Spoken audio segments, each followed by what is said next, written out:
मेरा नाम दिशा है और मेरी उम्र 18 साल है। मैं अपनी परीक्षा की तैयारी कर रही थी, तभी अचानक बाहर से दरवाज़ा एक ज़ोर से खुलने की आवाज़ आई। मैं अपनी चप्पल पहन के फ़ौरन बाहर भागा। मैं जैसे ही दरवाजे तक पहुंची, मैंने देखा कि भाभी रोती हुई अंदर आई और भागते भागते अपने कमरे में जाकर बंद हो गई, जबकि मम्मी उनके पीछे बहुत महीने से अंदर आए हैं।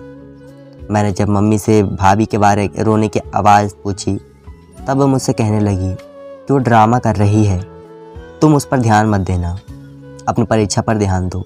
मम्मी की बात सुनकर मैं बहुत हैरान हुई कि भाभी तो इतनी अच्छी है, उन्होंने कभी किसी किस्म का ड्रामा या मशक्क़ी नहीं की, तो फिर मम्मी ऐसे क्यों कह रही है। सोचती हुई मैं परेशान से अपने कमरे में जाकर पढ़ने लगी। पूरा दिन यूं ही खामोशी से उदास सब गुजर रहा था। पूरे दिन भाभी कमरे से बाहर नहीं निकली थी और मेरा परीक्षा आने वाली थी, तो मैं पढ़ाई कर रही थी, तो मजबूरन खाना भी मम्मी को ही बनाना पड़ता था। यह मेरे लिए आज के लिए दूसरा सबसे बड़ा झटका था, क्योंकि जब से भाभी शादी करके आई थी, उन्होंने मुझे और मम्मी को किचन में एक कदम भी नहीं रखने दिया था और हमें मना कर रखा था, क्योंकि वे किचन का सारा काम खुद ही संभाल लेती थी, बहुत अच्छे से करते थे सब काम। मेरे भाई किसी और शहर में जॉब करते थे, कल वह आने वाले थे। अक्सर भाई जब आते थे तब भाभी अपने हाथ से उनके लिए उनकी पसंद का खाना बनाती थी और फिर बाद में खुद भी अच्छे से तैयार होकर उनका इंतज़ार करती थी। लेकिन आज ऐसा कुछ भी नहीं हुआ था और मुझे यह मामला, क्योंकि मुझे पता नहीं था कि क्या हुआ, मुझे बहुत ज़्यादा परेशानी में डाल रखा था। लेकिन मैं चुपचाप यह सब होता हुआ देख रही थी, क्योंकि मम्मी ने मुझे सख्ती से यह सब बताने के लिए मना कर दिया था और भाभी खुद को कमरे में बंद करके बैठी हुई थी। सुबह हो गई, दूसरा दिन भी ऐसे ही चला गया। भाभी ने खुद को कमरे से नहीं निकाला और आज खाना भी मम्मी ने खुद ही बनाया। रात जब भाई घर आए और डाइनिंग टेबल पर भाभी को नहीं पकड़ कर वह मम्मी से अपने वह होने की वजह पूछने लगे, तो मम्मी ने हड़बड़ा कर बहाना बना दिया कि उसकी तबीयत ठीक नहीं है। मैं हैरान होकर मम्मी को देखा तो मम्मी ने मुझे घूर कर चुप रहने का इशारा कर दिया। मैं भी खामोश हो गई कि चलो भाई जब कमरे में आई हैं, जो भाभी से बात करने के बाद सब वैसे ही सच सामने आ जाएगा। हम सब खाना खाकर अपने अपने कमरे में चले गए, लेकिन भाभी का कमरा अंदर से बंद था, तो भाई को घबराहट होने लगी कि वह जल्दी से डुप्लीकेट चाबी लेकर आ गए और रूम खोलने लगे। भाई जैसे ही रूम में गए तो उन्होंने देखा कि भाभी अभी तक सो रही है। भाई ने जल्दी से अपना रूम अंदर से लॉक किया और उनके पास चले गए। मैं पानी देने मम्मी के कमरे में चली गई और जब वापस आ रही थी तो मैंने देखा कि भाई बहुत गुस्से में मम्मी के कमरे में आ गए, लेकिन मुझे देखकर कहने लगे, छोटी तुम अपने कमरे में जाओ, मुझे मम्मी से अकेले में कुछ बात करनी है। मैं भाई का हुक्म सुनते ही एकदम कमरे से बाहर चली गई, लेकिन मुझे कल से भाभी की रोने की आवाज़ जाननी थी, इसलिए मैं दरवाजे के पीछे छुपकर उनकी बातें सुनने लगी, जिसे सुनने में मुझे अपने कानों पर शक होने लगा कि शायद मैंने कुछ गलत तो नहीं सुन लिया, कि भला मम्मी ऐसा कैसे कर सकती है। भाई बहुत ज़्यादा गुस्से से मम्मी से कह रहे थे कि मम्मी आपको भगवान का वास्ता, आप मेरी पत्नी की जान छोड़ दें, वह बहुत सीधी है, वह बहुत सुशील है, आप उससे ऐसा काम नहीं करवाइए। जब भगवान को हमें संतान देनी होती तो वह खुद ही दे देगा। लेकिन मैं आपसे कह रहा हूँ कि आज के बाद अगर आप मेरी पत्नी को किसी दो टोटके के बाबा या किसी गली मोहल्ले के पंडित के पास लेकर गई, तो याद रखिएगा मैं अपनी पत्नी को अपने साथ लेकर चला जाऊँगा और यह घर छोड़ दूँगा। और यह सिर्फ धमकी नहीं है। भाई के घर छोड़ने के बाद पर मम्मी फ़ौरन रोने लगी और कहने लगी कि बेटा, यह सब मैं तुम्हारे लिए ही कर रही थी, तुम्हारी संतान का मुंह देखने के लिए ही तो यह जतन कर रही हूँ। लेकिन बेटा, तुझे अगर नहीं पसंद तो मैं नहीं लेकर जाऊँगी दोबारा उसे। लेकिन बेटा देख, मैं तेरे आगे हाथ जोड़ती हूँ, तू यह घर छोड़कर नहीं जाना। मैं कैसे रहूँगी तुम लोगों के बिना। भाई मम्मी की बात सुनकर ठंडी पड़ गई और मम्मी को गले लगाकर बोलने लगी, वो मम्मी मैं कहीं नहीं जा रहा, लेकिन याद रखे मेरी पत्नी बहुत सीधी सुशील और पवित्र औरत है, इस तरह सब बिल्कुल अच्छा नहीं लगता। भगवान के लिए उसे उसके सामने ना लेकर जाएं। मम्मी ने सर हिला दिया। भाई उनका माथा चूमकर अपने कमरे में आ गए। भाई के जाते ही मैं दरवाजे के पीछे से निकलकर अपने रूम में आ गई, लेकिन कमरे में जाते ही मैं लगातार अपने कमरे के चक्कर काटने लगी। मेरे दिमाग में एक ही बात चल रही थी कि आखिर मम्मी भाभी से साथ क्या कर रही है। मम्मी भाभी के आखिर किस पंडित बाबा के पास लेकर गई थी, क्योंकि भाई बार बार एक ही बात किए जा रही थी कि मम्मी मेरी पत्नी बहुत पवित्र औरत है, वही सब नहीं कर सकती, उसे ही अच्छा नहीं लगता, कुछ तो गड़बड़ ज़रूर है, कुछ तो दाल में काला है। कि मेरे दिमाग में एकदम आया कि कहीं मम्मी भाभी से कुछ गलत काम तो नहीं करवा रही थी। यह सोचते ही मैं एकदम अपनी सोच को ना में बदल ऐसा नहीं हो सकता, भला मम्मी भाभी के साथ ऐसा क्यों करेंगी, भला मम्मी अपने बेटे का घर क्यों ख़राब करेंगे। लेकिन अगर ऐसा कुछ नहीं होता तो भाई बार बार मम्मी से ऐसा क्यों कहते कि मेरी पत्नी बहुत पवित्र है, बहुत सुशील है, कुछ तो गड़बड़ ज़रूर है। मैं नहीं, सच में बहुत देर तक उलझी रही।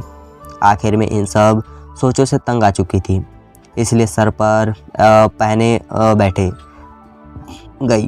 पूरे 10 दिन तक हम सबके साथ भाई ने गुजारे। अपनी जॉब के लिए दूसरे शहर में चले गए थे। दिन यूं ही गुजरने लगे, लेकिन जब अब पहले जैसा होने लगा, मम्मी उसी दिन के भाई की जाने वाली धमकी के बाद भाभी को किसी पंडित के बाबा के पास लेकर नहीं गई थी, इसलिए भाभी बहुत खुश थी और मुतमईन से रहती थी। भाभी अब हर काम पहले की तरह करने लगी थी और मेरे साथ ही बहुत अच्छा समय बिताती थी। लेकिन मैं जब भी उनसे उस बात का पूछती, जिस दिन वह रोते हुए घर आई थी, तो वह घबराकर बात बदल देती और एकदम से मेरे पास से उठकर चली जाती। मुझे उनके इस व्यवहार से बहुत हैरत होती कि आखिर भाभी इस तरह घबरा क्यों रही है और मुझे कुछ बताती क्यों नहीं। दूसरी तरफ मम्मी का व्यवहार भी मुझे हैरत और परेशानी में डाल रखा था। वह अक्सर भाभी के कमरे में घुसकर उनसे पता नहीं क्या क्या कहती रहती, लेकिन जैसे ही मैं उनके कमरे में जाती, मम्मी और भाभी दोनों ही घबरा जाती है। बल्कि मम्मी तो मुझे बहुत गुस्से से और बातें भी सुना देती और कभी कभी तो कमरे से निकल जाने का भी कह देती। मैं बहुत ज़्यादा परेशान थी और हैसियत भी नहीं थी कि आखिर ऐसा कौन सा राज चल रहा था मम्मी और भाभी में। मम्मी अपना व्यवहार ऐसा क्यों कर रही है, जैसे कि वह कोई राज छुपा रही हो। कुछ तो था ऐसा जो गलत था, और कुछ तो था ऐसा जो मम्मी हम सबसे छुपा कर भाभी से करवाती रही थी। लेकिन मैं आखिर ऐसा कौन सा रास्ता। मुझे अक्सर यह सारे सवाल बहुत ज़्यादा परेशान रखते थे। मैं नहीं जानती थी कि मेरे ससुर भी भाभी के साथ कुछ गलत हो, लेकिन मुझे सच भी तो नहीं मालूम था ना। मैं ऐसे कैसे किस पर इल्ज़ाम लगा सकती थी। इसलिए मैं मजबूर होकर खामोश से सही वक्त का इंतज़ार करने लगी थी। अब घर का माहौल मुझे बहुत ज़्यादा घुटन सा लगने लगा था। भाभी घर का काम करके चुपके से कमरे में जाकर बंद हो जाती। भाभी ने जब मेरे पास बैठकर अपने बंद कर दिया, और उसकी वजह से यही था कि वह जब भी मेरे पास बैठती तो मैं यही सवाल करने लग जाती। इसलिए उन्होंने मुझसे अब दूरी बनाना शुरू कर दी थी। जबकि मम्मी तो गुस्से से घूरती रहती थी, जैसे उनका कोई अहम मकसद पूरा ना हो रहा हो, जैसे उनका कोई भी काम पूरा ना हो रहा हो। लेकिन मुझे पूछने में मुझे सख्ती से डांट दिया करती थी। बहुत बेसब्री से भाई के आने का इंतज़ार करने लगी। मैंने 2-3 बार भाई को कॉल करके कहा, भाई कि इस बार प्लीज़ जल्दी घर आ जाना, मुझे आपसे बहुत ज़्यादा इंटरेस्ट बात करनी है। लेकिन भाई ने कहा कि बेटा, मैं तुम्हारे बुलाने पर एकदम घर आ जाता, लेकिन इस महीने सारी जिम्मेदारी मेरे ऊपर है और कंपनी के कुछ एम्प्लॉइज़ में छुट्टी पर गए हुए हैं, इसलिए मैं चाह कर भी नहीं आ सकता। बेटा बस तुम कुछ दिन ही तो बात है, फिर मुझे आ ही जाना है, फिर हम बैठकर आराम से बातें करेंगे। भाई की मजबूरी को देखते हुए मुझे चुपचाप रहना पड़ा। मैं चुपचाप भाई के आने का इंतज़ार करने लगी। दिन मम्मी के दोस्त मिठाई का डिब्बा हाथ में लिए घर आए। मम्मी से मिलकर मैं मम्मी की आंखों में कुछ इशारे करने लगी।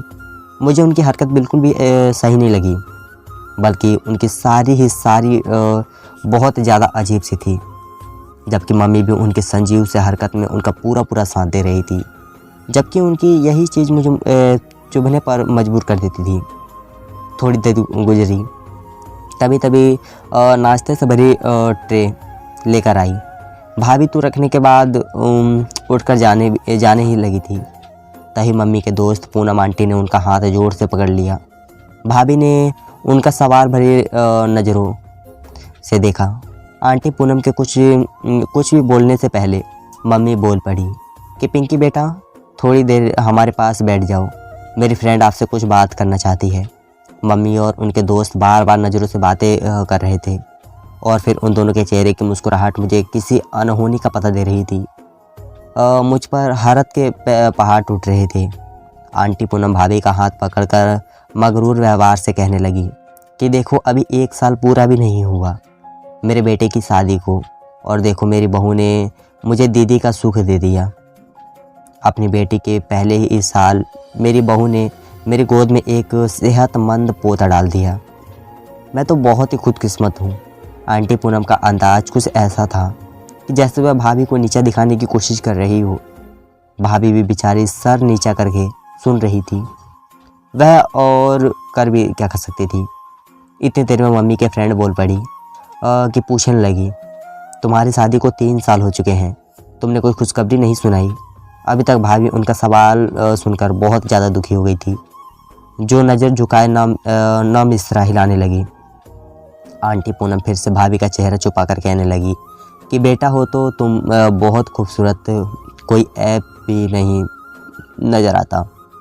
तुमने तो आखिर बात क्या है कि अभी तक तुम खाली दामन हो। फिर वह एकदम चेहरे पर हाथ रखकर कहने लगी, क्या तुम वारिस तो नहीं? उनका सवाल सुनकर भाभी रोने लगी और कहने लगी, नहीं आंटी, ऐसा कुछ नहीं है। जब भगवान को मंजूर होगा तब भगवान मेरी झोली ज़रूर भरेंगे। जबकि आंटी भाभी की बात सुनकर अपना चेहरा मुरझाकर बोली कि बेटा, दुआ के साथ साथ दवा और दम भूख भी ज़रूरी है, लेकिन आजकल के नस को कौन समझाए। उनकी बात सुनकर भाभी अपनी आंखों में आंसू साफ करके अपने कमरे में चली गई। आंटी भी मम्मी से मिलकर एकदम चली गई। आंटी पूनम के जाने के बाद भाभी थोड़ी देर में ही अपने कमरे में बाहर निकलकर मम्मी के पास आए और अपने आंसू साफ करते हुए कहने लगी कि मम्मी, मैं राज़ी हूँ उसी बाबा के पास जाने के लिए।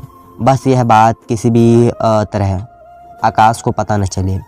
मम्मी मुस्कुराकर कहने लगी, यह तो तूने बहुत अच्छा फैसला किया, और भला मैं क्यों बताऊंगी अपने बेटे को। बल्कि तू यह ख्याल रखना कि किसी भी तरह यह बात उसके कानों तक ना पहुँचे। भाभी रोते हुए मम्मी से कहने लगी कि बस मुझे अब और बचपन के ताने नहीं चाहिए। बस इसलिए मैंने यह फैसला कर लिया, और अब बेफिक्र रहिए, मैं किसी भी तरह यह बात आकाश को पता नहीं लगने दूंगी। भाभी कहते हुए और रोते हुए दोबारा और अपने कमरे में चली गई। जबकि भाभी के जाते ही मम्मी भी हंसते हुए अपने कमरे में चली गई। मम्मी का व्यवहार बहुत अजीब सा लगा, इसलिए मैं भी धीरे से अपनी मम्मी के पीछे जाकर उनके दरवाजे के पीछे खड़ी हो गई। मैं अंदर झांकने ही लगी थी कि मैंने सुना कि मम्मी कह रही थी कि वह पूनम क्या एक्टिंग की है। तूने देख तेरा नाटक काम आ गया। तेरे जाते ही मेरी बहू मेरे पास आई और वह करने के लिए राज़ी हो गई, जिसके लिए शायद मैं उसे कभी राज़ी नहीं कर सकती थी। देख पूनम, तेरी एक चाल से ही मेरी बहुत बाबा के पास जाने के लिए तैयार हो गई। अरे मुझे तो अभी तक यकीन नहीं आ रहा था, क्या मेरी बहू उन बाबा के पास जाने के लिए मान गई है। मम्मी खुशी खुशी बोले जा रही थी, लेकिन मुझे ऐसा लग रहा था कि मैं अपने आप को यहाँ खड़ी रही तो अभी चक्कर खाकर गिर जाऊंगी।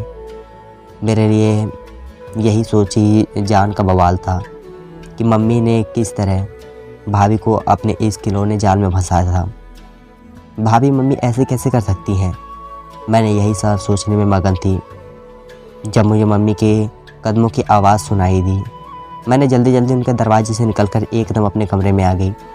मम्मी भाभी के कमरे में जाकर भाभी से बोली कि कल शाम को तैयार रहना, हम 5 बजे बाबा के पास चलेंगे। मम्मी और भाभी तो रात का खाना खाकर अपने अपने कमरों में जाकर सो गई, लेकिन ना तो मैंने खाना खाया गया और ना ही मुझे पूरी रात नींद आई। मैं पूरी रात बिस्तर पर करवटें बदलती रही और बस यही सोचती रही कि आखिरकार मम्मी भाभी के साथ क्या करने वाली हैं, आखिर वह क्या करना चाहती हैं। भाभी से इन्हीं सोचों में मेरी आंख कब लग गई मुझे पता ही नहीं चला। देर रात से सोने की वजह से सुबह आंख बहुत ज़्यादा लेट खुली। मैं जल्दी जल्दी उठकर बाहर भागी। मुझे यह सच परेशान कर रही थी कि कहीं मम्मी भाभी को लेकर कहीं चली तो ना गई हो। लेकिन मैं जब आंगन में गई तो मैंने देखा कि भाभी वहीं है। ऐसे ही टेंशन में वक्त गुजरता गया। शाम हो गई। शाम को मैंने देखा कि भाभी तैयार खड़ी हुई मम्मी का इंतज़ार कर रही थी, जबकि मम्मी पता नहीं किस अंदर अपने कमरे में बातें कर रही थी। थोड़ी देर बाद मम्मी बाहर आई और भाभी से कहने लगी, अब तुम्हारे जाने की कोई ज़रूरत नहीं है, तुम अपने कमरे में। जो मम्मी की बात सुनकर भाभी खुशी खुशी अपने कमरे में चली गई। मुझे यह जानकर बहुत हैरानी हुई, आखिर मम्मी ने क्यों अपनी खुद की चाल बेकार जाने दी। और मैंने सोचा कि शायद मम्मी के दिल में भगवान का डर आ गया हो। मैं खुश होकर कमरे में चली गई। लेकिन कुछ देर बाद मैंने देखा कि मम्मी एक बड़ी सी पोटली उठाए घबराते हुए बाहर की तरफ जा रही थी। मैंने मम्मी से पूछा कि आप इस तरह कहाँ जा रही हैं, तो मम्मी फ़ौरन से गुस्से में बोली कि मैं तुझे जवाब दूंगी, तू मेरी बेटी है ना, कि मैं तुम्हारी इसलिए चुपचाप अपने कमरे में जा। मैं थोड़ी देर में आ गई। मैं मम्मी का यह व्यवहार देखकर बहुत हैरान थी और फिर चुपचाप किचन में जाकर अपने लिए चाय बनाने लगी। चाय बनाने के बाद मैं वहीं बाहर बैठकर पीने लगी। अभी मैंने 2-4 घूंटी पिए होंगे तो मैंने देखा कि मम्मी जल्दी जल्दी दरवाज़ा खोलकर अंदर आई। दरवाज़ा अंदर से बंद किया और सीधे भाभी के कमरे में चली गई। मैं भी अपनी चाय वहीं छोड़कर उनके पीछे भाभी के कमरे में चली गई। मम्मी ने अपने दुपट्टे से एक बोतल खोलकर भाभी को दी। वह कहने लगी, बाबा ने यह तेल दिया है।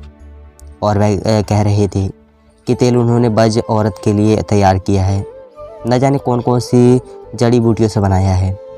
यह तेल बाबा कह रहे थे कि तुझे रोज़ाना यह तेल अपने पेट पर लगाना है, देखते ही तुम कुछ दिनों में गर्भवती हो जाओगी। और सबसे अहम बात कि बाबा जी ने यह तेल का मंत्र पढ़कर भूखे हैं। वह कह रहे थे कि अगर किसी का पति नर्मदा हो, वह भी उसकी पत्नी यह तेल लगाते गर्भवती हो जाएगी। भाभी ने तो मम्मी की बातों पर यकीन करके वह तेल लगा लिया, लेकिन मुझे मम्मी से उस बाबा की किसी भी बात पर यकीन नहीं आ रहा था और ना ही उसे जड़ी बूटियों वाले तेल पर यकीन था। आखिर मैं मेडिकल स्टूडेंट थी, इसलिए मुझे बहुत अच्छी तरह से पता था कि अभी तक कोई ऐसा तेल साइंस नहीं बना पाई। यह तो सरासर झूठ है। ऐसा कैसे हो सकता है कि यह सब सोच ही रही हो कि तभी भाई के ज़ोरदार नमस्ते करने की आवाज़ आई और मैं उससे खुश हो गई और खुशी से उनके गले में झूल गई। भाई मुझसे पूछने लगे कि तुम क्या बात करना चाहती थी, लेकिन मैंने बहाना बनाकर उन्होंने टाल दिया कि बस मुझे आपसे मिलने का दिल कर रहा था, इसलिए मैंने यह सब कहा था। अब घर का माहौल खुशवार हो गया है। मम्मी भाई से छुपकर वह तेल रोज़ रात को भाभी को लगा रही थी और भाभी से चुपचाप वह तेल लगवा लेती थी, क्योंकि वह भी माँ बनना चाहती थी। एक दिन भाभी खुशी से मम्मी के पास आई और कहने लगी, मुबारक हो मम्मी, आप दादी बनने वाली हैं। मैंने खुशी से भाभी को गले लगाकर उनके कान में धीरे से बोली कि देखा बाबा जी के तेल का करिश्मा। भाभी ज़ोर ज़ोर से हम ऐसे हिलने लगी, लेकिन मेरे लिए यकीन करना बहुत ज़्यादा मुश्किल था। भला ऐसे कैसे हो सकता था?